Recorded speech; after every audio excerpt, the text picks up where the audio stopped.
রাজধানী আছে রাজধানীতেই, যন্তর মন্তরে প্রতিবাদ। তারই মধ্যে রাজধানীর আরেক প্রান্তে চলন্ত বাসে নাবালিকার শ্লীলতাহানির অভিযোগ, গ্রেফতার কন্ডাক্টর। পুলিশ সূত্রে জানা গিয়েছে, শনিবার রাতে বন্ধ ছিল দিল্লির বিভিন্ন রাস্তা।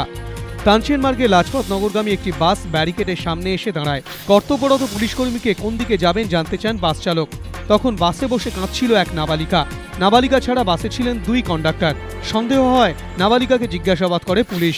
ওই কিশোরীর অভিযোগ, বাসের মধ্যে তার শ্লীলতাহানি করেন এক কন্ডাক্টর। অভিযুক্তকে গ্রেফতার করে পুলিশ। বাস চালক ও আরেক কন্ডাক্টরকে জিজ্ঞাসাবাদ করা হচ্ছে।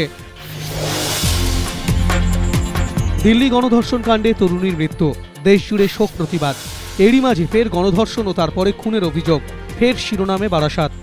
অভিযোগ, শনিবার জগন্নাথপুর ইটভাটা থেকে স্বামীর সঙ্গে ফেরার সময় এক মহিলাকে গণধর্ষণ করে খুন করা হয়। ঘটনায় ব্যাপক চাঞ্চল্য তৈরি হয়।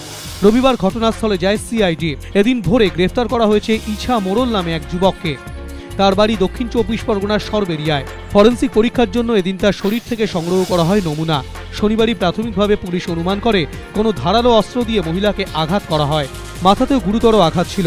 এদিন ঘটনাস্থল থেকে উদ্ধার হয় রক্তমাখা হাতুড়ি ও ধারালো হাঁসুয়া। মহিলার ময়নাতদন্তের জন্য বারাসাত সদর হাসপাতালের সুপারের নেতৃত্বে একটি 5 সদস্যের মেডিকেল বোর্ড তৈরি করা হয়েছে। অভিযোগ, শনিবার রাতে বাড়ি ফেরার সময় আততায়ীরা মহিলার স্বামীর গলায় অ্যাসিড ঢেলে দিয়ে ব্যাপক মারধর করেন। এদিন স্থানীয় বাসিন্দারা একটি বোতল উদ্ধার করে দাবি করেন সেটি ওই অ্যাসিডের বোতল। পুলিশ বিষয়টি খতিয়ে দেখছে। অ্যাসিডই ছিল নাকি অন্য কোনো বিষাক্ত তরল ব্যবহার করা হয় তা পরীক্ষা করে দেখা হচ্ছে। নিহত মহিলার স্বামী আরজিকর হাসপাতালে ভর্তি। দিল্লি গণধর্ষণ কাণ্ডে নিগৃহীতার মৃত্যুতে ফের উত্তপ্ত রাজধানী। এদিন সকাল থেকেই দিল্লির যন্তর মন্তরের সামনে প্রতিবাদে সামিল হন বিক্ষোভকারীরা। প্রথমে শান্তিপূর্ণ প্রতিবাদ হলেও ভিড় বাড়ার সঙ্গে জোরালো হয় বিক্ষোভ।